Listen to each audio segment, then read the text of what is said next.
नमस्कार दोस्तों, आज हम कक्षा 7 की हिंदी पाठ्य पुस्तक बसंत भाग 2 के पाठ नंबर 1 हम पंछी उन्मुक्त गगन के पढ़ेंगे। और यह एक कविता है और इस कविता के कवि हैं शिवमंगल सिंह सुमन। और इस कविता में आज़ादी के महत्व के बारे में बताया है और इसे कवि ने पिंजरे में बंद पक्षियों के माध्यम से हमें समझाना चाहा है कि आज़ादी सभी के लिए आवश्यक है। हम पंछी उन्मुक्त गगन के पिंजर बंद न गा पाएंगे, कनक तीलियों से टकराकर पुलकित पंख टूट जाएंगे। हम बहता जल पीने वाले मर जाएंगे भूखे प्यासे, कहीं भली है कटुक निबोरी कनक कटोरी की मैदा से।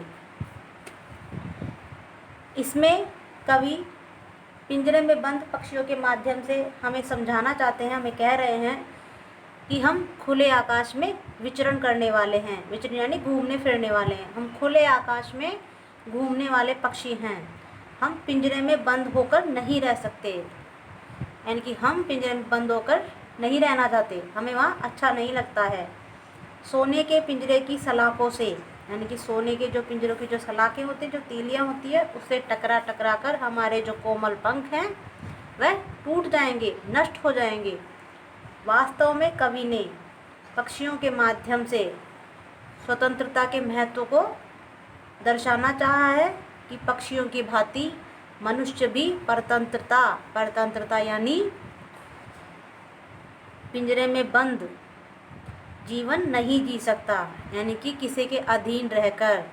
कोई हमें कमरे में बंद कर दे तो हमें भी वहाँ अच्छा नहीं लगेगा। उसी प्रकार पक्षियों को भी पिंजरे में बंद नहीं रखना चाहिए, उन्हें वहाँ अच्छा नहीं लगता है। फिर कवि आगे कहते हैं, फिर पक्षी हमें कहना चाहते हैं कि हम तो नदी और झरनों का बहता जल पीने वाले हैं। हम बहता जल पीने वाले, यानी कि हम तो नदी और झरनों का जो बहता जल होता है एकदम साफ और स्वच्छ पानी पीने वाले हैं। हम पिंजरे में बंद रहकर भूखे प्यासे मर जाएंगे। अगर आप हमें पिंजरे में बंद रखोगे तो हम उसमें भूखे और प्यासे मर जाएंगे, क्योंकि हम बहता जल पीने वाले हैं। जो पिंजरों में जो कटोरी में पानी रखते हैं, सोने की कटोरी में, वो पानी हम नहीं पीते हैं, ऐसे तो हम भूखे और प्यासे मर जाएंगे। इस सोने के पिंजरे में सोने की कटोरी में रखे मैदा की अपेक्षा, यानी कि जिस सोने के पिंजरों में सोने की कटोरी में रखे मैदा यानी कि दाना पानी की अपेक्षा हमें नीम के पेड़ की, यानी कि नीम के पेड़ की कड़वी निम्बोरी, यानी कि नीम के पेड़ के जो फल होते हैं गोल गोल, कड़वी निम्बोरी खाना हमें अधिक पसंद है, यानी कि हम वो खा लेंगे, लेकिन सोने के पिंजरे में बंद नहीं रहना चाहते। वास्तव में पक्षी खुले वातावरण में घूम घूम कर बहता जल पीकर और नीम की निम्बोरियाँ खाकर ही खुश रहते हैं। कवि कहते हैं कि वास्तव में जो पक्षी हैं वो खुले में घूमना फिरना और कड़े नीम की कड़वी निम्बोरी खाना ही सबसे ज़्यादा पसंद करते हैं।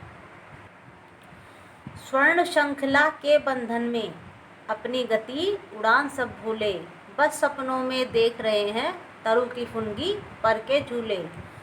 ऐसे थे अरमान के उड़ते नीले नभ की सीमा पाने, लाल किरण सी चोंच खोल चुगते तारक अनार के दाने। इसमें कवि पक्षियों के माध्यम से कह रहे हैं कि सोने की सलाखों से निर्मित, यानी कि सोने की सलाखों से बना हुआ जो पिंजरा होता है, उस पिंजरे में रहकर तो हम अपनी उड़ान और गति भी भूल गए। यानी कि पिंजरे में अगर बंद रहते रहते हम तो अपनी उड़ान और गति भूल गए कि हमारे पंख भी हैं और हम कितनी तेज गति से उड़ सकते हैं। हम वो चीज़ भी भूल गए हैं पिंजरे में बंद रहकर। अब तो केवल सपनों में ही ये सोचते हैं कि पेड़ की सबसे ऊंची चोटी पर झूल रहे हैं। अब तो यह केवल हम सपनों में ही सोचते हैं कि हम पेड़ की सबसे ऊंची चोटी पर झूला झूल रहे हैं।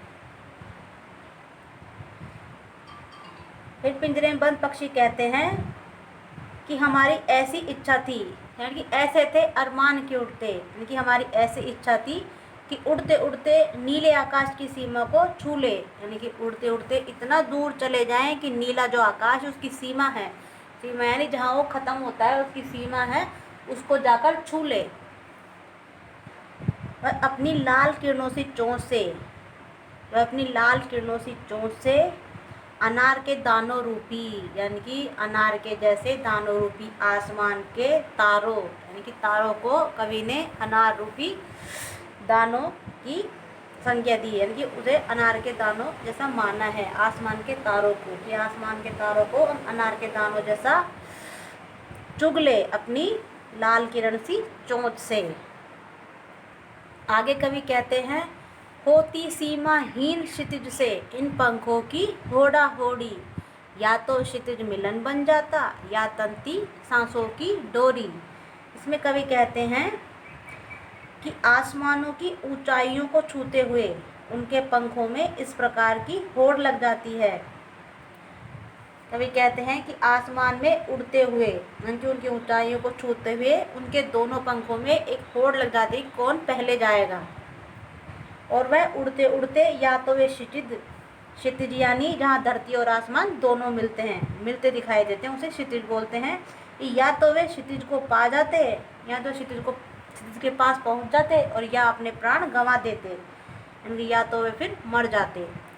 नीड न दो चाहे टहनी का, आश्रय छिन्न भिन्न कर डालो, लेकिन पंख दिए हैं तो आकुल उड़ान में विघ्न न डालो।